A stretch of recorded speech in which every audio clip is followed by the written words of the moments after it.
मौलाना Jersey साहब ने आपसे कर्ज़ लिया है 20,000 रुपये, 50,000 रुपये, और कहा 1 हफ्ते में हम आपको दे देंगे, और आपने 1 हफ्ते के लिए हमें दे भी दिया, और आप 5 ही दिन में हमसे मांगने लगे, तो हम यही तो कहेंगे कि साहब अभी तो 1 हफ्ते का मैंने वादा किया, अभी तो 5 ही दिन हुए हैं भाई, अभी वक्त पूरा नहीं हुआ है, 2 दिन और रुक जाओ। जब हम पूरे हफ्ते में आपको न दें तब आप हमसे शिकायत कर सकते हैं। यही सूरत हाल अल्लाह के नबी के साथ हुई। एक यहूदी से अल्लाह के रसूल ने कर्ज लिया, 1 हफ्ते का वादा कर, 5वां दिन हुआ उसने कर्ज मांगना शुरू कर दिया। अरे अल्लाह के रसूल मेरा कर्ज मुझे दे दीजिए जो हमने आपको दिया था। तो अल्लाह के रसूल ने फरमाया अभी तो नहीं है मेरे पास। देखिएगा मालिक अल्लाह के रसूल, उस बस्ती के मालिक अल्लाह के नबी इशारा कर दे तो यहूदी पिट जाए। अल्लाह के नबी ने कहा कि मेरा कर्ज दो। अल्लाह के नबी ने फरमाया अचानक तुम कर्ज मांगने लगे हो, अभी तो 5 ही दिन हुए हैं, मैंने तो 1 हफ्ते का वादा किया था। उसने कहा ठीक है, मैंने 1 हफ्ते का वादा किया था आपने, अगर मुझे आज ही ज़रूरत पड़ गई है तो मैं क्या करूं, मुझे आज ही चाहिए।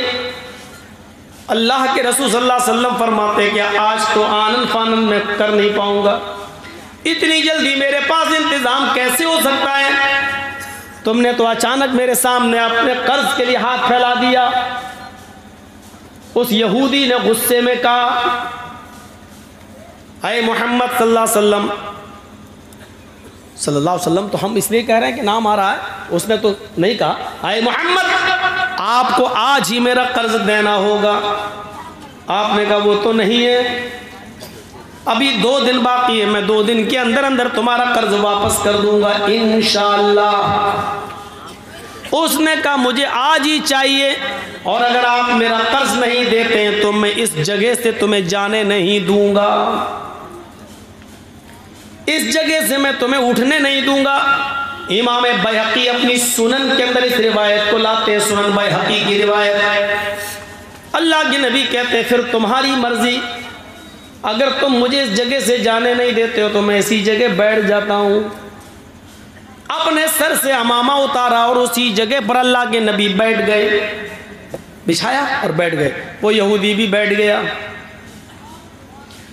ज़ुहर की अज़ान का वक्त होता है, अल्लाह के रसूल फरमाते हैं यहूदी मुझे इतनी देर के लिए मोहलत दे दे कि मैं मस्जिद में जाऊं और नमाज पढ़कर वापस आ जाऊं और इस जगह पर बैठ जाऊं। उस यहूदी ने कहा मेरा कर्ज दे दो और शौक से नमाज पढ़ने जाओ, और अगर नहीं देते हो तो मैं नमाज पढ़ने के लिए भी आपको यहां से उठने नहीं दूंगा। आपने ज़ुहर की नमाज वहीं पढ़ी, असर में भी इजाजत नहीं दी, असर भी वहीं पढ़ी, मगरिब भी वहीं पढ़ी, ईशा भी वहीं पढ़ी, रात भर भी उसने उठने नहीं दिया।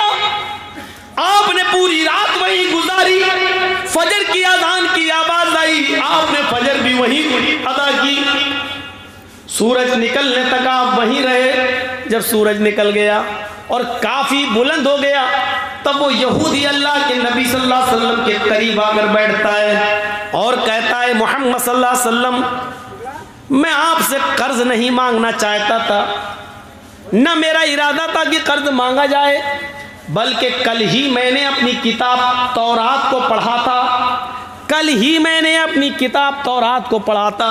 उस तौरात में लिखा था कि आखिरी नबी जो आएगा वो बड़ा हलीम और बुर्दबार होगा, उसको गुस्सा नहीं आएगा, उसको सख्त से सख्त लहजे में भी उससे गुफ्तगू की जाएगी तो वो खंदा पेशानी से सुनेगा, उसकी पेशानी पर पसीना नहीं आएगा, वो बदतमीज नहीं होगा, उसके अखलाक बहुत अच्छे होंगे। बस यही सोचकर मैं आपको आजमाना चाहता था, मैं देखना चाहता था कि वक्त से पहले कर्ज मांगूं तो आपको गुस्सा आता है या नहीं आता है, आप अपने सहाबियों से हमें पिटवाते हैं कि नहीं पिटवाते, मैं ये देखना चाह रहा था, मैं ये देखना चाह रहा था। जैसे आजकल देख रहे हैं ना बौखलाहट, जब देखा जा रहा है कि हमारी हवा ढीली है, पोजीशन खराब है, तो किसी तरीके से हिंदू मुस्लिम कराया जाए और जो हमारे पालतू कुत्ते हैं, जो हमारी हड्डियों पे पल रहे हैं, उन्हीं के हाथ से गोलियां चलवाई जाएं और कई कई लोगों को मरवा दिया जाए। समझ गए ना? अब खुल के मत बुलवाओ यार, हालात नाजुक हैं। इशारा आप समझ लीजिए, इतना मैंने बोल दिया जिस पर मेरे ऊपर केस नहीं हो सकता।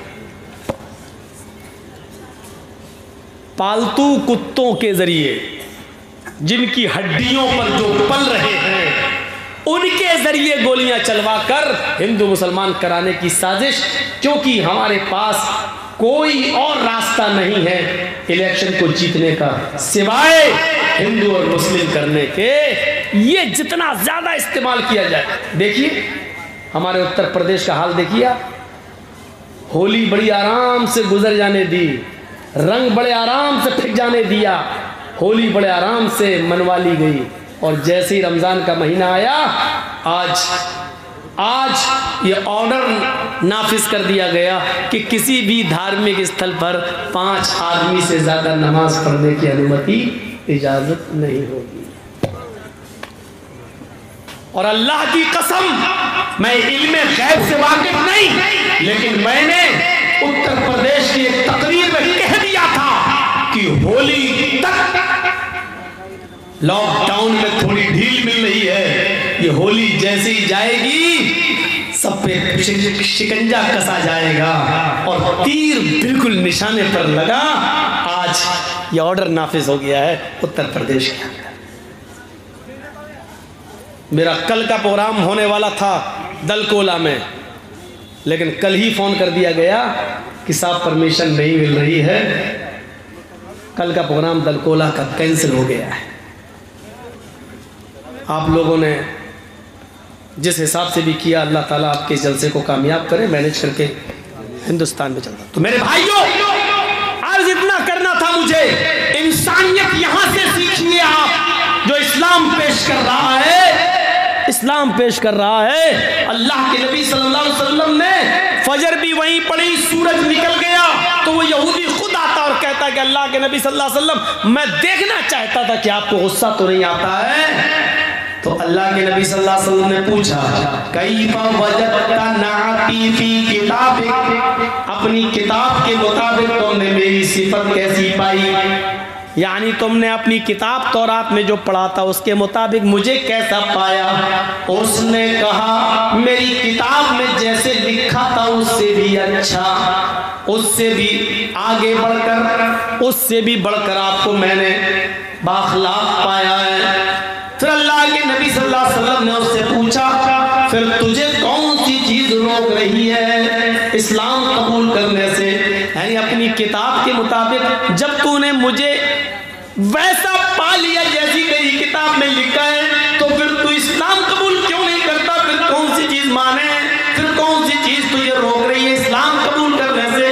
कहने लगा, हाथी यदका उबायका अलल इस्लाम, हाय अल्लाह के नबी अपना हाथ बढ़ाइए, अपना हाथ लाइए, मैं आपके हाथ पर हाथ रखकर कलमा पढ़ना चाहता हूँ। अल्लाह के नबी ने अपना हाथ बढ़ाया और उस यहूदी ने उसी वक्त कलमा पढ़ा, अशहदु अल्ला इलाहा इल्लल्लाह व अशहदु अन्ना मुहम्मदन अब्दुहु व रसूलुहु। इस जमीन के मालिक हम, इस शहर के की पूरी बागडोर मेरे हाथ में, मेरा एक एक साहबी मेरे एक इशारे पर कत्ल करने के लिए तैयार, लेकिन एक मामूली यहूदी कह रहा बैठ जाओ, जब तक मेरा कर्ज नहीं दोगे मैं उठने नहीं दूंगा। अल्लाह के रसूल बैठ जाते हैं। उस यहूदी का हक है, वो कर्जा ले सकता है, सख्ती से मांग सकता है, क्योंकि उसने मुझे कर्जा दिया है। ये अलग बात है कि वक्त से पहले मांग रहा है, लेकिन उसने अपने कर्ज का मुतालबा किया है। अल्लाह के रसूल ने इंसानियत दिखाई, सब कुछ ताकत पावर सब कुछ होने के बावजूद भी आपने किसी साहबी से ये नहीं कहा, नहीं हजरत उमर बिगड़ने भी लगे, तेरी इतनी हिम्मत हमारे नबी को। अल्लाह के रसूल ने कहा, नहीं अरे उमर नहीं, वो मुझे कह रहा जो कह रहा तुमको नहीं, आप अपना काम करिए। आपने हजरत उमर फारूक को रोक दिया और खुद आप उसके साथ वैसा ही करते गए जैसा वो चाहता गया। इससे बड़ी इंसानियत, इससे बड़ा इंसानियत का दर्स, इससे बड़ा इंसानियत का पाठ, इससे बड़ा इंसानियत का सबक हमें दुनिया की कौन सी किताब में मिलेगा और कौन से पाठ और लेसन एक और मंजर दिखलाते हैं आपको। अल्लाह के रसूल सल्लल्लाहु अलैहि वसल्लम को कत्ल करने के इरादे से भेष बदल कर, शक्ल बदल कर, भेष बदल कर यमामा का गवर्नर सुमामा इब्ने उसाल मदीने के अंदर घुसता है। तलवार में जहर बुझा हुआ है, उसकी तलवार में जहर लगा हुआ है। वो मोहम्मद रसूलुल्लाह के कत्ल के इरादे से आया है कि जहां मोहम्मद दिखाई देंगे हम उनको कत्ल कर देंगे। जासूस की सजा क्या इस्लाम में? कत्ल कर दो। जो जासूसी करता हो उसकी सजा इस्लाम में यह है कि उसको पकड़ो और उसको कत्ल कर दो।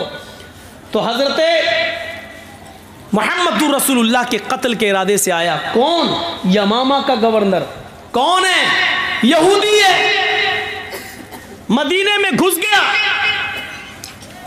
लेकिन मोहम्मद रसूलुल्लाह सल्लल्लाहु अलैहि वसल्लम की खुफिया और जासूसी पुलिस ने, खुफिया फोर्स ने पता लगा लिया और इस भेष बदल कराने वाले सुमामा इब्ने उसाल को अरेस्ट कर लिया, गिरफ्तार कर लिया। उसको सख्ती से पूछा तो उसने अपना जुर्म कबूल कर लिया कि हाँ मैं यमामा का गवर्नर सुमामा हूँ और यहाँ मोहम्मद रसूलुल्लाह के कत्ल के इरादे से आया हूँ। आज आप देख लीजिए किस तरीके से अपनी जाती दुश्मनियां निभाई जा रही हैं जेलों के कैदियों के साथ। किस तरीके से बिल्डिंगें और बड़े बड़े महल गिराए जा रहे हैं, जाती इंतकाम। लेकिन मोहम्मद रसूलुल्लाह सल्लल्लाहु अलैहि वसल्लम ने भी एक यहूदी को कैद करवाया, पकड़ा गया। अल्लाह के रसूल को खबर दी जाती है कि सुमामा पकड़ा गया है, आपको कत्ल करने के इरादे से आया है। क्या मैं इसको कत्ल कर दूं? क्योंकि जो आपके कत्ल के इरादे से आया हो इतना खतरनाक मुजरिम हो, उसकी सजा तो यही है कि उसको कत्ल कर दिया जाए।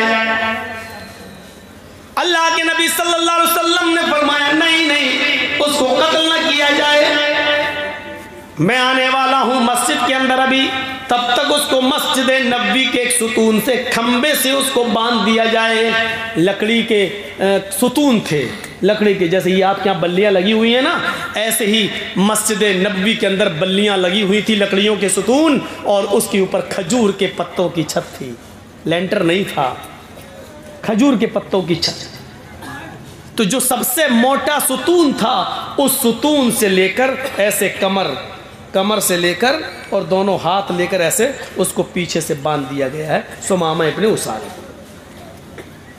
थोड़ी देर के बाद जब अल्लाह के नबी, वही जेल थी, आजकल की तरह जेलें नहीं थी, मस्जिद नबी में किसको? एक यहूदी कैदी को, वो भी यमामा का गवर्नर, उसको पकड़कर बांध दिया गया। यही जेल खाना था। कैद कर दिया गया और बांध दिया गया। जब नमाज का वक्त हुआ तो अल्लाह के नबी सल्लल्लाहु अलैहि वसल्लम मस्जिद में आए। आपने सुमामा को देखा, सुमामा ने ऐसे मोहम्मद को देखा तो अपना सर झुका लिया। अल्लाह के नबी पूछते हैं, मा शानुका या सुमामा, सुमामा क्या हाल है? बुखारी शरीफ की हदीस के अल्फाज, सुमामा क्या हाल है? सुमामा कहता है कि गिरफ्तार करा के हाल पूछते हो, अरेस्ट करवा के हाल पूछते हो। एक कैदी का क्या हाल हो सकता है जो कैद में रहेगा? अल्लाह के नबी ने पूछा, सुमामा क्या तुम मुझे कत्ल करने की नीयत से आए थे? उसने कहा हाँ। जानते हो इसकी सजा क्या है? बहुत अच्छी तरीके से जानता हूं। इसकी सजा यही है कि जो आपको कत्ल करने के इरादे से आया है और पकड़ा गया है तो उसको भी कत्ल कर दिया जाए। आपने कहा, सुमामा अब तुम बताओ कि मैं तुम्हारे साथ क्या सुलूक करूं? जुर्म तो तुम्हारा बड़ा है। एक तो भेष बदला, शक्ल बदली, तलवार में जहर लगाया, मेरे कत्ल के इरादे से मदीने में मेरी परमिशन की बगैर एंट्री की, और हिम्मत देखो मुझे कत्ल करने के लिए आए। सजा तो यही है कि तुम पकड़े गए, तुम्हें कत्ल कर दिया जाए। लेकिन फिर भी मैं तुमसे पूछता हूं कि बताओ तुम्हारे साथ क्या सुलूक किया जाए? आए सुमामा बताओ तुम्हारे साथ क्या करूं? सुमामा का जवाब सुनो।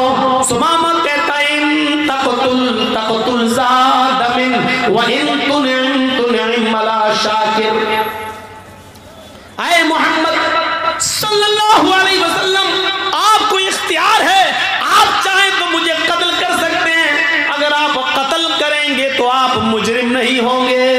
एक साहिब हक को कत्ल करेंगे, एक मुजरिम को कत्ल करेंगे, जो कत्ल के लायक है उसको कत्ल करेंगे, आपका कोई गुनाह नहीं है। अगर आप मुझे कत्ल करना चाहें तो कत्ल कर सकते हैं, आप हकीकत में मुस्तहिक, जो कत्ल होने का मुस्तहिक है उसी को कत्ल करेंगे। लेकिन आप तो बड़े रहम वाले हैं, रहमत वाले हैं, कृपालु और दयावान हैं, इसलिए वहीं तुनिम अला शाकिर, अगर एहसान करेंगे छोड़ देंगे, मेरे बीवी बच्चे हैं, अगर आप मुझे छोड़ देंगे कुछ ले देकर तो आपका एक एहसान होगा, मैं आपका शुक्रगुजार हूंगा, मैं आपका शुक्र को अदा करूंगा। अल्लाह के नबी ने कहा, छोड़ दिया, उस दिन कुछ नहीं कहा, ठीक है। दूसरे दिन फिर आप आए, फिर वही पूछा, सुमामा क्या करूं तुम्हारे साथ? सुमामा का फिर वही जवाब, कत्ल करना चाहें तो कत्ल कर दें, छोड़ना चाहें तो छोड़ दें, कत्ल करेंगे तो आप मुजरिम नहीं होंगे, छोड़ देंगे तो आपका एहसान होगा मेरे। दूसरे दिन भी आपने कुछ नहीं किया, सुमामा को खाना खिलाया, हाँ, पानी पिलाया, कोई तकलीफ तो नहीं होने दी? नहीं अल्लाह के रसूल, मैं सुमामा को सिर्फ बांधे हूं, बस खाने के वक्त छोड़ देता हूं, फिर बांध देता हूं। क़ज़ाए हाजत, पेशाब पायखाने के लिए जाता है तो उस वक्त कुछ लोग उसके इर्द गिर्द रहते हैं, चारों तरफ से घेरा लगा लेते हैं और फिर उसको पकड़ के फिर यहाँ बांध देते हैं। कोई कमी नहीं होने दी जा रही है, हम लोग भूखे रहते हैं लेकिन सुमामा को खाना खिलाते हैं। आपने कहा ठीक। तीसरे दिन फिर सुमामा से पूछा, सुमामा बोलो तुम्हारे साथ क्या करूं, क्या हाल है? कहा जिस हाल में हूं उसी हाल में, क्या करूं? कहा अल्लाह के नबी क्या बार बार पूछते हैं क्या करूं, कल भी पूछा, परसों भी पूछा, आज भी पूछ रहे क्या करूं? मेरा वही जवाब है, आप अगर कत्ल करते हैं तो एक मुस्तहिक को कत्ल कर रहे हैं, इन तक्तुल ज़ातमिन, कत्ल करना चाहें तो कर दीजिए, एक खून वाले को खून कर रहे हैं, एक ऐसे इंसान को आप मारेंगे जो वाकई मरने के लायक है, मरने का हक है, उसका मरने का हक रखता है वो, और अगर छोड़ देंगे तो आपका एहसान होगा। आपने कहा सुमामा 3 दिन से मैं तुम्हें कैद किए हुए हूँ, खाने पीने में कोई तकलीफ नहीं होने दी। उसने कहा बिल्कुल। आए सुमामा मैं तुम्हें छोड़ना भी चाहता हूँ और मैंने ये नियत कर ली है कि मैं तुम्हें छोड़ दूँ, तुम्हारे भी बीवी बच्चे हैं, लेकिन आए सुमामा मेरी एक शर्त है। कहा बताओ ऐ मोहम्मद, कुछ माल चाहिए, दौलत चाहिए, सोना चांदी चाहिए, मैं यमामा का गवर्नर हूँ, एक हुक्म दूंगा भी फौरन चला आएगा। आपने कहा नहीं ऐ सुमामा मुझे सोने की चांदी की जरूरत नहीं है, सुमामा मेरी एक शर्त बस इतनी है, मैं जब भी मस्जिद में आता हूं तू मुझे देखता है, चेहरा घुमा लेता है, मुझे देखता नहीं है, मेरी आंखों में आंखें नहीं डालता है। सुमामा बस मेरी ख्वाहिश इतनी है, एक बार तू मेरी आंखों में आंखें डालकर मुझसे बात कर, जैसे मैं तुझसे बात कर रहा हूं तू मुझे देखकर बात कर, मैं तुझसे बात करता हूं तू सर फेर कर, चेहरा दूसरी तरफ करके मुंह मोड़ कर मुझसे बात करता है। आए सुमामा मैं वादा करता हूं कि मैं तुझे छोड़ दूंगा, लेकिन एक बार तू मेरी शक्ल तो देख ले, मेरी आंखों में आंखें डालकर बात तो कर ले। मौलाना जर्जीस को अगर फांसी की सजा हो जाए और जज साहब ये कह दें कि जर्जीस सिर्फ मेरी आंखों में आंखें डालकर बात करो, मुझे देखकर बात करो, मैं तुम्हारी फांसी की सजा माफ़ कर दूंगा, तो बताओ जर्जीस देख लेगा क्या नहीं देख लेगा? अरे देखने में क्या, जी जज साहब। लेकिन ये कितना बड़ा शातिर दिमाग आदमी, उसको ऑफर भी दे दिया मैं छोड़ दूंगा, और वो जानता है कि मोहम्मद सल्लल्लाहु अलैहि वसल्लम अपने वादे के पक्के हैं, जो कहते हैं करते हैं। कहा मैं छोड़ दूंगा, लेकिन मुझे देख ले, मेरी आंखों में आंखें डालकर एक बार गुफ्तगू कर ले। तो जानते हो इसने क्या जवाब दिया? जान छोड़ने का ऑफर मिल गया, लेकिन इसका जवाब देखो क्या था। कहता है मोहम्मद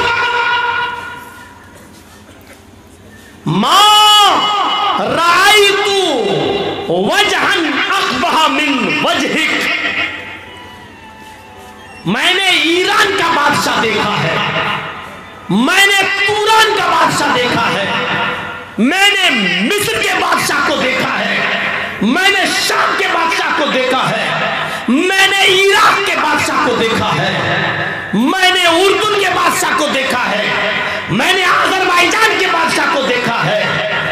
मोहम्मद, मैंने बड़े बड़े बादशाहों के चेहरे देखे हैं, तेरा चेहरा जानता है कैसा लगता है मुझे? मा राइतु वजहन अखबह मिन वजह, चेहरों में सबसे गंदा अगर किसी का चेहरा है, सबसे बदसूरत अगर किसी की शक्ल है, तो आए मोहम्मद तेरी है, जा, नहीं देखता तेरा चेहरा, कत्ल हो जाना गवारा है, तुझे देखना गवारा नहीं। जरा गौर कीजिए, जिद देखिए उसकी। मा राइतु वजहन अखबह मिन वजह, दुनिया में बड़े बड़े चेहरे देखे, सबसे गंदा चेहरा तेरा चेहरा है, नहीं देखता। जिस चेहरे को अर्श वाले ने सिराजम मुनीर कहा हो, या अय्युहन नबी इन्ना अरसलनाका शाहिदन व मुबश्शिरन व नज़ीरा व दाइयन इलल्लाहि बिइज़्निही व सिराजम मुनीरा, हमने रोशन चांद, सिराजम मुनीरा, रोशन सूरज बनाकर भेजा है। जिस चेहरे को अल्लाह ताला ने चमकता हुआ रोशन सूरज का हो, इसको ये सबसे गंदा चेहरा कह रहा है। जिस चेहरे को कभी उम्मे सुलैम ने अंधेरे में देखा तो कहने लगती है, मोहम्मद अंधेरी रात में मेरे पास आए तो ऐसा लगा जैसे मेरे घर में किसी ने चिराग रोशन कर दिया हो। जिनके बारे में हजरत अली ने ये कहा हो कि अल्लाह के नबी का चेहरा जब देखते तो ऐसा लगता जैसे सूरज की रोशनी में तलवार चमकती, ऐसी मोहम्मद रसूलुल्लाह का चेहरा चमकता और दमकता। और जिस चेहरे को देखकर कभी हसन इब्न साबित ने कहा था, वह अहसन मिन कलम तरकत्तु ऐनी व अजमल मिन कलम तलिदिन निसाउ, मेरी आंखों ने आपसे ज्यादा हसीन कोई चेहरा ही नहीं देखा, और दुनिया की किसी औरत ने आपसे ज्यादा खूबसूरत बच्चा पैदा ही नहीं किया, आपसे ज्यादा हसीन बच्चा पैदा ही नहीं किया। जिस चेहरे को मेरे भाइयों इतना खूबसूरत कहा गया हो, उस चेहरे के बारे में ये सुमामा कहता है, दुनिया में सबसे गंदा अगर किसी का चेहरा है तो आए मोहम्मद तेरा जान नहीं देखता। हजरत उमर फारूक की हाथ तलवार पे मचलने लगती है, नबी अकरम के चेहरे की तरफ देखते हैं। अल्लाह के नबी ने चेहरे उमर फारूक के हाथ को देखा, वो तलवार की मियान पे मचल रहा है। इधर देखा, फरमाया उमर तलवार निकालने में जल्दी न किया करो, उमर तलवार निकालने में जल्दी न किया करो। अल्लामा एहसान इलाही ज़हीर नबी अकरम सल्लल्लाहु अलैहि वसल्लम की ज़बान से निकले हुए इन जुमलों के बाद कहा करते थे कि अल्लाह के नबी ने कहा था उमर जल्दी न किया करो, क्योंकि जब तुम मियान से तलवार निकालते हो तो तुम्हारी तलवारों की चमक देखकर आसमान भी पसीना छोड़ देता है, तुम्हारी नंगी तलवार देखकर आसमान की पेशानी पर भी पसीना आ जाता है, तुम्हारी तलवार की चमक देखकर आसमान भी डर जाता है, वो भी पसीना पसीना हो जाता है। उमर तुम तलवार निकालने में बहुत जल्दी करते हो, तलवार निकालने में जल्दी ना किया करो। हजरत उमर फारूक ने कहा, अल्लाह के रसूल वो आपके चेहरे को सबसे गंदा चेहरा कहता है, सिर्फ आपका इशारा हो, इसकी गर्दन अभी यही तरफ रही होगी, इसके जिस्म से अलग कर देता हूं। फरमाया नहीं नहीं, आई उमर गवर्नर है यमामा का, ऊंची पोस्ट पर है, और जो ऊंची पोस्ट पर होता है उसकी अकल कुछ ज्यादा ही होती है, उसको कुछ तकब्बुर होता है, इसको भी अपनी गवर्नरी पर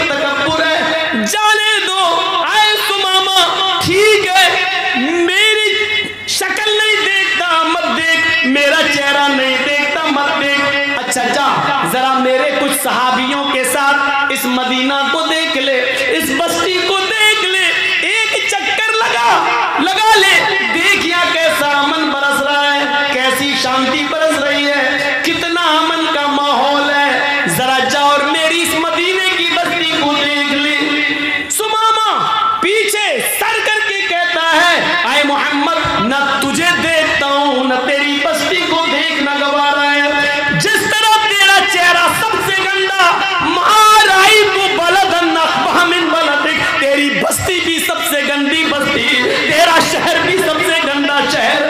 हमने ईरान देखा, शाम देखा, इराक देखा, मिस्र देखा, फिलिस्तीन देखा, हमने सब देखा। सबसे गंदा शहर अगर कोई नजर आया तो तेरा शहर मदीना नजर आया। कत्ल हो जाना गवारा, न तेरा चेहरा देखना गवारा, न तेरी बस्ती देखना गवारा। अल्लाह के नबी कहते हैं, आए उमर मैंने इसको माफ कर दिया है, ये मुझे नहीं देखता है न देखने दो, ये मेरी बस्ती को नहीं देखता है न देखने दो। जाओ इसके बीवी बच्चे हैं, इसका इंतजार कर रहे होंगे, मैंने इसको छोड़ने का हुक्म नाफिज कर दिया है, जाओ इसको छोड़ दो, जाओ इसकी रस्सी से इसको आजाद करके इसको खैरियत के साथ मदीने के बॉर्डर को क्रॉस करा दो। देखो मदीने की बस्ती से क्रॉस कराना तुम्हारी जिम्मेदारी है, इस मदीने में इसका कोई कत्ल न कर दे। मैंने इसको छोड़ दिया है और मदीने के बॉर्डर तक इसको हिफाजत के साथ पहुंचाना तुम्हारी जिम्मेदारी। लीजिए, जो तलवार लेके कत्ल करना चाह रहा था हजरत उमर, उन्हीं को जिम्मेदारी दे दी कि इनको बॉर्डर क्रॉस करा। जो कत्ल करना चाहते थे वो हिफाजत कर रहे हैं, सिक्योरिटी गार्ड बन के जा रहे हैं, बॉडी गार्ड बन के जा रहे हैं। ये देखिए आप, ये देखिए, यहां तो पता ही नहीं चलता है कि कब निकाल के जा रहे हैं और कब गाड़ी पलट जाए, कब कह दिया जाए कि हथियार छीन के भाग रहा था इसलिए हमें जवाब में गोलियां चलाना पड़ी। गौर करो और सीखो हुकूमत कैसे चलाई जाती है, सीखो जनाब मोहम्मद रसूलुल्लाह सल्लल्लाहु अलैहि वसल्लम से। हजरत उमर को बॉडीगार्ड बना। मौलाना जर्जीस जिसको मारना चाह रहे हैं उसी को कह दिया जाए, जाओ तुम्हें इनके घर खाना भी खाना है और इनका सर भी दबाना। तो कैसा लगेगा मौलाना जर्जीस को? सर दबाते दबाते गला दबा दो।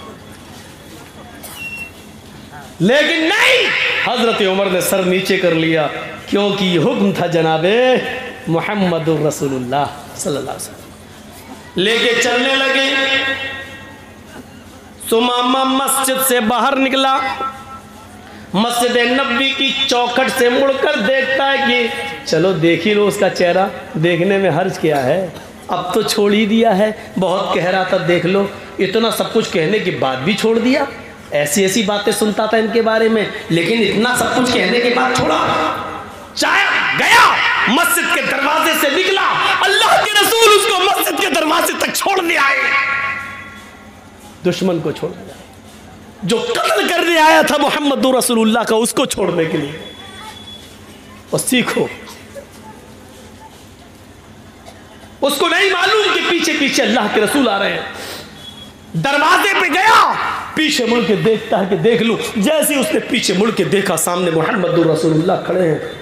कहा सुमामा ये तुम्हें छोड़ के आए। अब उसने करीब से नबी की शक्ल देखी, फिर आगे बढ़ता है। उमर कहते हैं आहिस्ता आहिस्ता चलो, लेकिन वो तेज तेज चल रहा है। सुमामा जितनी तेजी के साथ कदम आगे बढ़ाता है, उसका दिल दुगनी रफ्तार से पीछे की तरफ भाग रहा है। सुमामा के पैर आगे की तरफ, लेकिन सुमामा का दिल जनाब मोहम्मद रसूलुल्लाह की तरफ। 2 मील दूर चला गया, जो गांव मिला उस गांव में एक कुआं नजर आया। उस कुएं के पास आकर बैठ गया, डोल से पानी निकाला, सहाबा को मस्जिद नबी के पास कुएं के पानी से नहाते हुए देखा, उसी तरीके से नहाया, गुस्ल किया और गुस्ल करने के बाद फिर लौट कर वापस आने लगा। हजरत उमर कहते हैं कहां जा रहे हो? हमें मदीने के बॉर्डर तक छोड़ने का हुक्म दिया गया है। सुमामा सुनता ही नहीं है। सुमामा सीधे सीधे भागता है, आगे आता है और मस्जिद नबी की चौखट को पकड़ लेता है। कहता है मोहम्मद इब्ने अब्दुल्लाह, अल्लाह के नबी अभी भी मस्जिद नबवी में बैठे हुए थे, अपने सहाबाए किराम के साथ कच्ची जमीन पर बैठे हुए थे, हाँ मिट्टी के ऊपर बैठे हुए थे। उसने अपने सहाबा के बीच में मोहम्मद रसूलुल्लाह को बैठे हुए देखा। उसने समझ लिया चारों तरफ सितारों के बीच में जो सबसे ज्यादा चमक रहा है 14वीं रात की तरह, वही मोहम्मद रसूलुल्लाह है। उसने जोरदार अल्फाज में कहा मोहम्मद इब्ने अब्दुल्लाह। अल्लाह के नबी पीछे मुड़ के देखते कहते हैं उठ गए। सुमामा क्या हुआ? मदीने में क्या किसी ने परेशान किया? मैंने तुम्हें छोड़ दिया था क्या? मेरे किसी सहाबी ने तुम्हें गाली दी? मेरे किसी साथी ने तुम्हें मारा? उमर को भेजा था तुम्हारे साथ बॉर्डर तक छोड़ने के लिए, फिर क्या बात है कि तुम यहाँ आ गए हो? क्या उमर ने तुम्हारी गर्दन पे तलवार रखी? जवाब देता सुमामा रोते हुए, नहीं अल्लाह के नबी ऐसा कुछ नहीं है, मैं अब कैद हो गया। जब रस्सी से बंधा था तो आजाद था, जो मन में आता था बोलता था, आपके खिलाफ भी जहर उगलता था, लेकिन जब आपने मुझे आजाद कर दिया तो हकीकत में वो आजादी नहीं थी, आपने मुझे अपने दिल का गर्विदा बना लिया है, अपने अखलाक के रस्सी में बांध दिया है। मुझे माफ करके मेरे बीवियों बच्चों पे एहसान करके आपने मुझे खरीद लिया है। ऐ मोहम्मद इब्ने अब्दुल्लाह, यमामा का गवर्नर था, आज गवर्नरी का ताज उतारता हूं और मोहम्मद के पैरों के जूते साफ करने के लिए, मोहम्मद की गुलामी करने के लिए तैयार हूं। मुझे भी अपना गुलाम बना लो, मुझे भी अपने मजहब में ले आओ, मुझे भी इस्लाम से जोड़ दो। अशहदु अल्ला इलाहा इल्लल्लाह व अशहदु अन्ना मुहम्मदन अब्दुहु व रसूलुहु, ये कलमा पढ़ता है और सुमामा जनाब मोहम्मद रसूलुल्लाह का सच्चा उम्मती बन जाता है। एक यहूदी है, कैदी है और इतना बड़ा मुजरिम है कि उसके जुर्म के हिसाब से उसकी सजा कत्ल है, लेकिन उसको माफ कर रहे हैं मोहम्मद रसूलुल्लाह। अगर ये अखलाक सब पढ़ लें तो कोई भी नित्यानंद पैदा ना हो और कोई भी वसीम रिजवी की तरह कुरान की आयतें निकालने की बात न करें। शर्त यह है कि घृणा और नफरत की चादर उतार कर मोहम्मद रसूलुल्लाह सल्लल्लाहु अलैहि वसल्लम की ज़िंदगी का मुताला किया जाए। कैदियों के साथ ये हुस्न सलूक, इंसानियत का ऐसा दर्स, इंसानियत का ऐसा सबक हमें दुनिया की किसी किताब के अंदर नहीं मिलता है। कहां है इंसानियत आज? पड़ोसी पड़ोसी को खाया जा रहा है, दोस्त दोस्त को खाया जा रहा है, एक दूसरे का हरीफ बना है। हम आज अपनी तकलीफ से इतने परेशान नहीं हैं जितना आपकी खुशी से हम परेशान हैं। हम अपनी परेशानी से इतना परेशान नहीं है जितना आपको आराम में देखकर हम परेशान हो रहे हैं। मेरे भाइयों, आज ये सूरत हाल हमारी हो चुकी है। हमारी 12 साल का बच्चा बीमार होता है, यहूदियों का, यहूदी का बेटा है, अल्लाह के नबी का सर दबा दिया करता था, मोहम्मद रसूलुल्लाह का कभी कभी पैर दबा दिया करता था। सहाबा को आप दर्स देते थे तो वो यहूदी बच्चा नबी की महफिल में बैठ जाया करता था, बातें सुनता था। उसका दिल था अल्लाह के रसूल की बातों पर ईमान लाने का, लेकिन घर जाता तो उसका बाप उसको डांटता था और मारता था, इसलिए वो बाप के डर से इस्लाम नहीं लाता था। लेकिन नबी को मालूम था कि वो बच्चा यहाँ आता है, सहाबा किराम के साथ बैठकर मेरी बातें सुनता है। आज पता चला कि वो 12 साल का बच्चा यहूदी का बीमार हो गया है। अल्लाह के नबी चंद सहाबा को लेते हैं और कहते हैं चलो उस बच्चे को देखने चलना चाहिए जो यहाँ आता था, बैठता था, मेरा दर्द सुनता था। ओ सुनो, बीमार है कौन? यहूदी का बेटा। कौन? जो अभी मुसलमान नहीं हुआ है, उसकी आयादत के लिए जा रहे हैं। कौन? जनाब मोहम्मद रसूलुल्लाह। इस्लाम हमें ये सबक पढ़ाता है कि कोई भी भी आदमी बीमार हो उसको देखने के लिए जाओ। हिंदू और मुसलमान के चश्मे से, यहूदी और ईसाई के चश्मे से नहीं, इंसानियत के चश्मे से देखो और उसको देखने के लिए जाओ। अल्लाह के नबी वहां जाते हैं और उसके सर के पास जाकर बैठ जाते हैं। वो बच्चा सिसकियां ले रहा था, उसकी रूह उखड़ रही थी, उसकी सांसें चल रही थी और उखड़ने के करीब थी, सिसकियां ले रहा था। बस चंद लम्हों का मेहमान था इस दुनिया में। वो अल्लाह के नबी को देखने लगा, फिर अपने बाप को देखता। अल्लाह के नबी ने उससे कहा, बेटे कुल ला इलाहा इल्लल्लाह, ला इलाहा इल्लल्लाह पढ़ लो, ला इलाहा इल्लल्लाह कह लो। उस बच्चे ने अपने बाप को देखा, बाप ने समझ लिया कि मेरा बेटा अल्लाह के नबी की सफ में बैठता था, बातें सुनता था और घर आकर कहता था कि हमें उनकी बातें अच्छी लगती हैं, हम मोहम्मद सल्लल्लाहु अलैहि वसल्लम पर ईमान लाना चाहते हैं। मेरा बेटा आखिरी वक्त में फिर भी मोहम्मद रसूलुल्लाह को देके चला जा रहा है। इसका मतलब ये है कि आखिरी वक्त में उसका दिल नबी की बातों पर मुतमईन है। बाप ने इशारा कर दिया, हाँ बेटे मैं पूरी जिंदगी तुम्हारी जो तुम्हें नहीं करने दिया, आज तुम्हें आजादी देता हूँ। मोहम्मद जो कह रहे हैं, अबुल कासिम जो कह रहे हैं, उनकी बात मान लो। तुम भी उन पर ईमान लाना चाहते थे, पढ़ लो। उस बच्चे ने जुमला अदा किया अपने बाप की इजाजत के बाद, अशहदु अल्ला इलाहा इल्लल्लाह व अशहदु अन्ना मुहम्मदन अब्दुहु व रसूलुहु। ये कलमा पढ़ने के फौरन तुरंत, इस कलमा पढ़ने की थोड़ी ही देर, चंद लम्हों के बाद उस बच्चे का इंतकाल हो जाता है।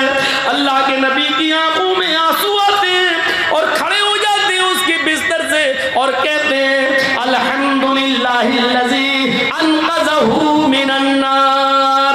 सारी तारीफ उस अल्लाह के लिए जिस अल्लाह ने इस बच्चे को आखिरी वक्त में जहन्नम के अज़ाब से बचा लिया, दोज़ख की आग से बचा लिया, इस बच्चे की मग़फ़िरत फरमा दी, आखिरी वक्त में इसको कलमे की तौफ़ीक़ अता फरमाई।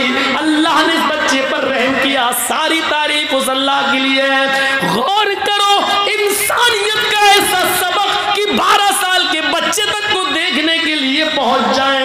उस वक्त कोई चश्मा नहीं, इंसानियत का चश्मा लगाए हुए जनाब मोहम्मद रसूलुल्लाह और यहूदी बच्चे की तीमारदारी कर रहे हैं। क्योंकि वो मेरी बातें सुनता था, मेरी महफिल में बैठता था, उसको मेरी बातें अच्छी लगती थी, बाप की जुल्म की वजह से इस्लाम नहीं लाता था, इसलिए आखिरी वक्त में उसको दावत भी दे दी, चाहो तो कलमा पढ़ लो। और बाप ने भी इजाजत दे दी, बेटे पढ़ लो, तुम भी तो चाहते थे, ठीक है जैसा अबुल कासिम कह रहे हैं, मोहम्मद रसूलुल्लाह कह रहे हैं, वैसा करो। उसने आखिरी वक्त में मुस्कुराते हुए कलमा पढ़ा, कलमा पढ़ते ही रूह निकल गई। नबी अकरम की दुआ देखो, तमाम तारीफें उस अल्लाह के लिए जिसने आखिरी वक्त में इस बच्चे को दोज़ख की आग से बचा लिया, जहन्नम की आग से बचा लिया।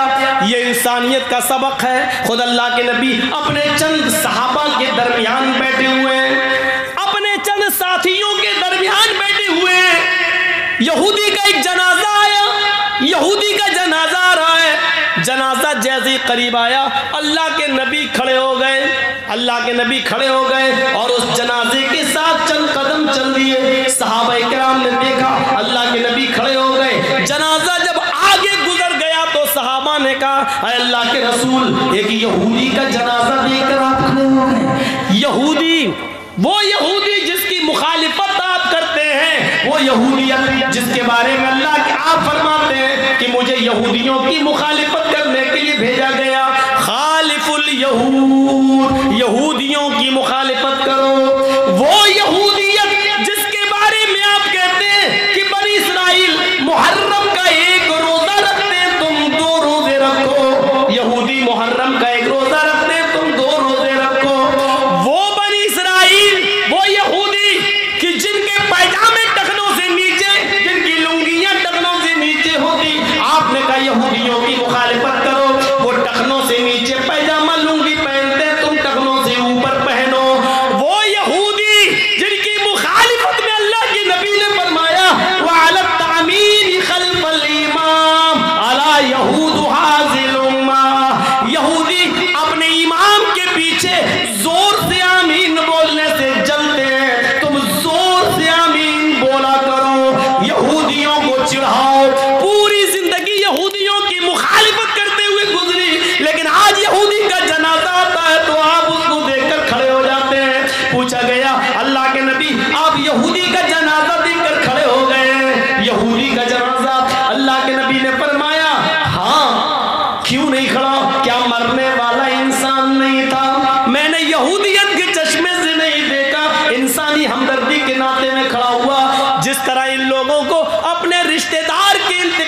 गम है तो इनके गम में हमें शरीक होना चाहिए।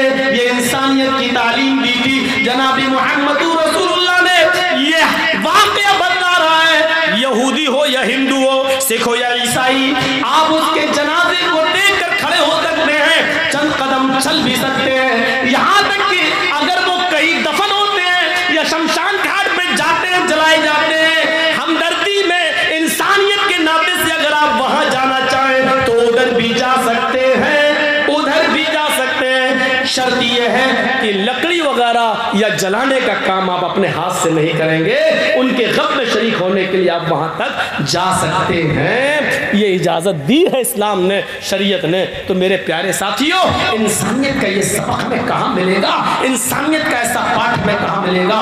ये सबक सिखाया है जनाब मोहम्मद रसूलुल्लाह सल्लल्लाहु अलैहि वसल्लम ने हमें। हमारे साथ क्या है? ये गैरों के साथ हो रहा है, गैरों के साथ। नहीं देखा छोटा बड़ा, नहीं देखा अमीर और गरीब।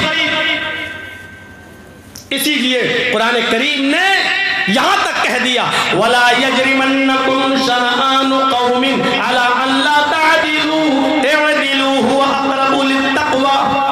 किसी कौम की दुश्मनी तुम्हें इस बात पर मजबूर न कर दे कि तुम उसके साथ बेइंसाफी करने लगो। मौलाना जर्जी साहब जज हैं, आप हमारे दुश्मन हैं, आपका मुकदमा मेरी अदालत में आ गया। अब जर्जी साहब को मौका मिला अपनी दुश्मनी निकालने का। कमीना, तेरा मुकदमा मेरी अदालत में, अब तो जज हम हैं, फैसला तो हम ही को करना है। अब हमने बदला लेना शुरू कर दिया। ये दुश्मनी, कुरान कहता है दुश्मनी अपनी जगह पर, लेकिन किसी कौम की दुश्मनी तुम्हें अन्याय और जुल्म करने पर मजबूर न कर दे। ऐसा ना हो कि तुम उसके साथ बेइंसाफी करने लगो। नहीं, इंसाफ करना हर हाल में। अमर इब्न आस का बेटा मिस्र का गवर्नर है, अमर इब्न आस मिस्र के गवर्नर है। अमर इब्न आस को मिस्र का गवर्नर बनाया गया है। अमर इब्न आस का बेटा घोड़ा दौड़ाने में माहिर है।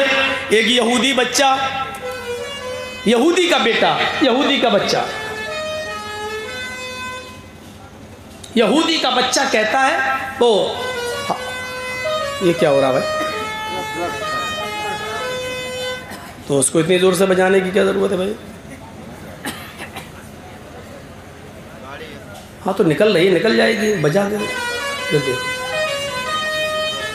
तो जितना मना करोगे उतना ही करेगा वो। अमर इब्न आस का बेटा घोड़ा दौड़ाने में माहिर, उसने कह दिया कि हमसे अच्छा घोड़ा कोई दौड़ा कर दिखाए। एक यहूदी बेटे ने उसका, यहूदी के बच्चे ने उसका चैलेंज कबूल कर लिया। दोनों लोगों ने साथ में घोड़ा दौड़ाया और यहूदी का बच्चा आगे निकल गया। और देखो आदिल, यहूदी का बच्चा आगे निकल गया।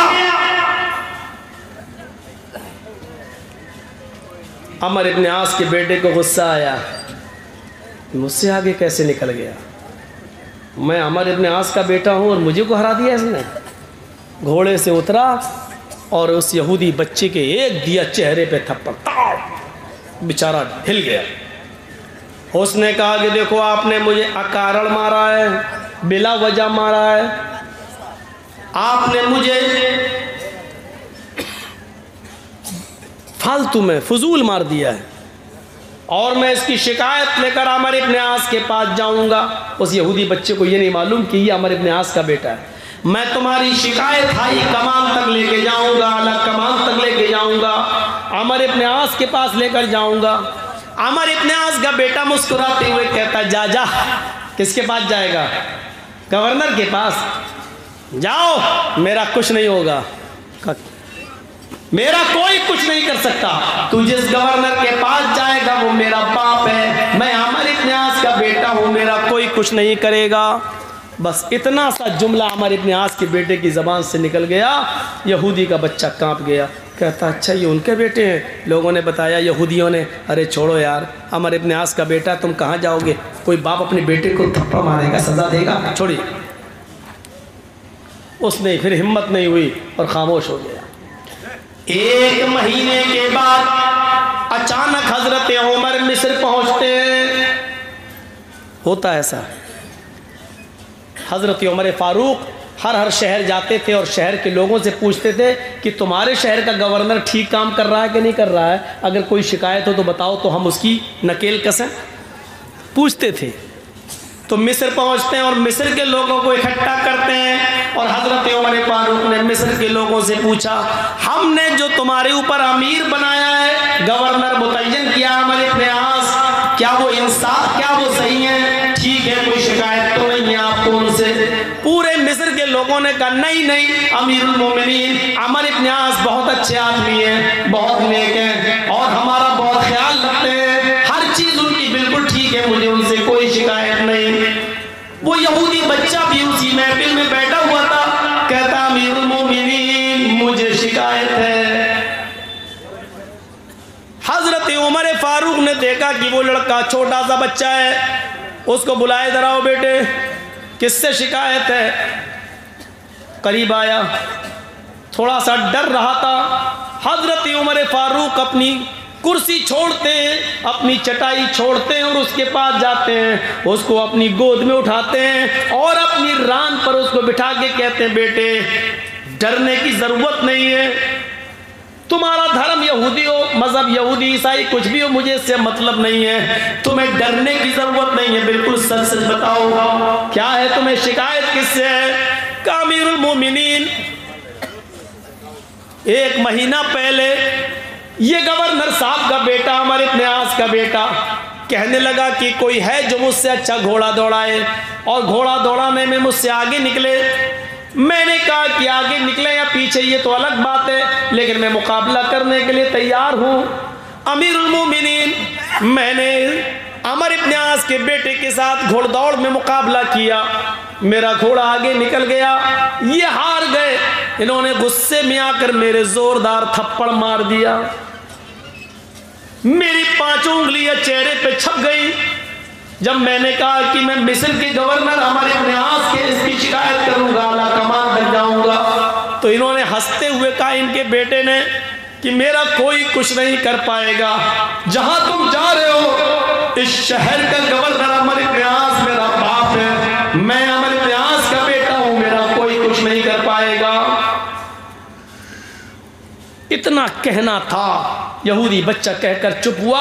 हजरत उमर फारूक की आंखें सुर्ख हो गईं और गुस्से से भरी हुई नजर उमर इब्न आस के चेहरे पर पड़ती है। उमर, अल्लाह ने जब इंसान को आजाद पैदा किया है तो तुम कौन होते हो किसी को गुलाम बनाने वाले? अपने बेटे को पेश करो। बेटे को पेश कर दिया, बेटे ने सर झुका दिया, हाँ अपनी गलती का इतराफ कर लिया। खड़े हो जाओ। उमर इब्न आस का बेटा खड़ा कर दिया गया। यहूदी बच्चे से कहा, मैं तुम्हारे सामने खड़ा हूं, तुम्हें कसम देता हूं, जितनी जोर से इसने तुम्हें थप्पड़ मारा उतनी जोर से थप्पड़ इसके चेहरे पर रसीद करो, आगे बढ़ो। यहूदी बच्चा आगे बढ़ता है और अपना हाथ उठाकर उतनी जोर से जितनी उसके पास ताकत थी, अपनी ताकत के मुताबिक थप्पड़ उसके उमर इब्न आस के बेटे के चेहरे पर चढ़ता है। यहूदियों ने ताली बजाना शुरू कर दी, इस इंसाफ का खैर मकदम किया और कहा, अमीरुल मोमिनीन आपके इंसाफ से हमें खुशी हुई। उमर इब्न आस ने कहा, अमीरुल मोमिनीन ये मेरी अदालत में मुकदमा आया ही नहीं था, अगर ये बच्चा मेरे पास चला आता और मुझे बताता तो मैं उसी वक्त सजा देता अपने बेटे को, लेकिन आया ही नहीं और किसी ने मुझे बताया भी नहीं, इसलिए चलिए आपने इंसाफ कर दिया, अच्छा। हजरत उमर फारूक ने कहा, उमर इब्न आस अभी इंसाफ नहीं हुआ। कहा, अमीरुल मोमिनीन अब क्या बाकी है? कहा, तुम खड़े हो जाओ। हाँ, गवर्नर को खड़ा किया, तुम खड़े हो। मैं? हाँ। कहा, कंबर, अपने गुलाम को, खादिम को आवाज दी। हजरत उमर ने खादिम असलम जी इधर आओ, एक थप्पड़ अमर इब्ने आस के चेहरे पर मारो। यहूदी भी चीख पड़े। अमीरुल मोमिनीन जिसने थप्पड़ मारा था उसको थप्पड़ पड़ गया, अब इनको थप्पड़ क्यों मारा जा रहा है? अमर इब्ने आस कहते हैं अमीरुल मोमिनीन ये कैसा इंसाफ है, मेरे बेटे ने थप्पड़ मारा, मेरे बेटे को बदला मिल गया, इंसाफ हो गया, मुझे थप्पड़ क्यों मारा जा रहा है, मेरा क्या कसूर है? कहा पहले थप्पड़ खाओ, कसूर बाद में बताऊंगा। गुलाम ने असलम ने उनकी इच्छा पूरी की, हजरत उमर का हुक्म मानते हुए एक थप्पड़ अमर इब्ने आस के गाल पे मारा गया। अमर इब्ने आस का गाल हिल गया। हजरत उमर फारूक ने कहा अमर ये थप्पड़ तुम्हारे चेहरे पर इसलिए मारा जा रहा है क्योंकि तुमने अपने बेटे को सही तरबियत नहीं दी। अगर तुमने अपनी औलाद को, अपने बेटे को सही तरबियत दी होती तो तुम्हारा बेटा ये नहीं कहता कि मैं शहर के गवर्नर का बेटा हूं, मेरा कोई कुछ नहीं कर पाएगा। इस्लाम लाने के बाद कोई बड़ा और छोटा नहीं है, जितना हक तुम्हारा है उतना ही इस शहर के एक एक नागरिक का है। तुम अमीरुल मोमिनीन हो लेकिन हकीकत में खादिम हो, लोगों की खिदमत के लिए पैदा किए गए हो। यहां तुम्हें सरपरस्ती दी गई है लेकिन इसका यह मतलब नहीं कि तुम्हारा बेटा जो मन में आए करे और जो तुम चाहोगे करोगे। नहीं, यह थप्पड़ तुम्हें इसलिए मारा जा रहा है ताकि तुम अपने बेटों को सही तरबियत दे सको। तुमने अपनी औलाद को सही तरबियत नहीं दी। यह अदल था। मारा यहूदी बच्चे को अमर इब्ने आस के बेटे ने, थप्पड़ एक पड़ा, लेकिन इस यहूदी बच्चे की वजह से थप्पड़ दो लोगों को मारा गया, अमर इब्ने आस के बेटे को भी और अमर इब्ने आस को भी। ऐसा अदल कहां मिलेगा देखने को? सबक ये भी दिया कि यहूदी सही, लेकिन तुम्हारे बच्चे को ये हिम्मत कैसे हुई कहने की कि मेरा बाप इस शहर का गवर्नर है, मेरा कोई कुछ नहीं कर पाएगा। और फिर दुनिया की नजरों ने देखा उमर फारूक का इंसाफ कि एक दिन उसी मिस्र की बस्ती में हजरत उमर फारूक ने खजूर का रस निचोड़ कर रखा था और कई दिनों के बाद उसमें नशा आ गया था, वो सड़ चुका था, वो शराब बन चुकी थी, नबीज बन चुकी थी। अब्दुल रहमान ने वो नबीज पी ली। उमर फारूक के बेटे ने वो शराब, वो सड़ा हुआ रस पी लिया जिसमें नशा आ गया। पकड़े गए। लोगों ने बताया उमर इब्ने आस को कि उमर फारूक के बेटे ने शराब पी ली थी, लिहाजा उन पर हद जारी की जाए। हजरत उमर फारूक के बेटे का होश, जब नशा उतरता है, होश में आया, पूछा, उन्होंने इकरार किया कि हाँ मैंने पी ली थी, लेकिन मुझे ये नहीं मालूम था कि इसमें नशा था, लेकिन पीने के बाद पता चला कि वो नशा। कहा ये बताओ नशा आया था या नहीं? कि हाँ आया था। कहा तुम्हारा नशा उतर गया है, 40 कोड़े मारे जाएंगे। अमर इब्ने आस ने 40 कोड़े मारे। किसको? हजरत उमर फारूक के बेटे को 40 कोड़े। लेकिन मदीने में जब हजरत उमर को पता चला कि मेरे बेटे ने शराब पी ली और उसको अमर इब्ने आस ने 40 कोड़े की सजा सुनाई और मारी, लेकिन इसके बावजूद मदीने से घोड़ा भेजा और अमर इब्ने आस को एक लेटर लिखा कि जैसे ये लेटर तुम्हें मिले तो इस अच्छे और मजबूत घोड़े पर मेरे बेटे को बिठाकर जल्दी मदीना रवाना करो। हुक्म की तामील की गई। अमर इब्ने आस ने उमर फारूक के बेटे को मिस्र से रवाना करके कहा तुम्हारे बाप ने अर्जेंट तुम्हें बुलाया है। मदीने बेटा पहुंचता है, कहा बेटे सुना है कि तुमने शराब पी ली थी। कि हाँ, लेकिन अब्बू जान मुझे उस पर हद जारी कर दी गई, 40 कोड़े मार दिए गए हैं। फरमाया 40 कोड़े तुम्हारी पीठ पर दोबारा लगाए जाएंगे। कहा अब्बू मुझे शरीयत की सजा बता दीजिए क्या है? कहा कि शरीयत की सजा 40 कोड़े है। कहा वो मेरे लग चुके हैं। कहा मुझे यकीन नहीं है। कहा अमर इब्ने आस से पूछ लो। बेटे हाकिम वक्त का, खलीफे वक्त की बात मानते हुए तुम अपने पीठ से कुर्ता उतारो। कुर्ता उतार दिया। कहा जल्लाद से पीछे से हाथ बांध दो। पीछे से हाथ बांध दिया। कहा 10 कोड़े मारो।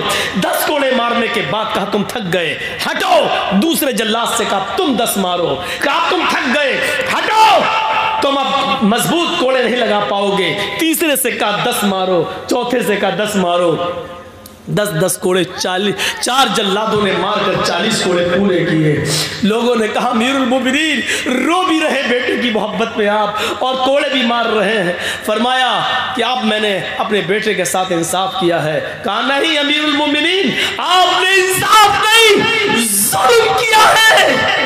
40 कोड़े जब मिस्र में आपके बेटे पर पड़ चुके थे तो यहाँ 40 कोड़े आपने मजीद क्यों मारे, जबकि आपको मालूम है अल्लाह के रसूल ने 40 कोड़े सजा मुतय्यन की है। 40 कोड़े पड़ चुके थे। फरमाया लोगों मैं तुम्हें कैसे यकीन दिलाऊं, अमर इब्न आस ने मेरे बेटे को 40 कोड़े मारे हैं, मैं जानता हूं मारे हैं, लेकिन मुझे यकीन नहीं है कि उन्होंने पूरी ताकत से मरवाए होंगे।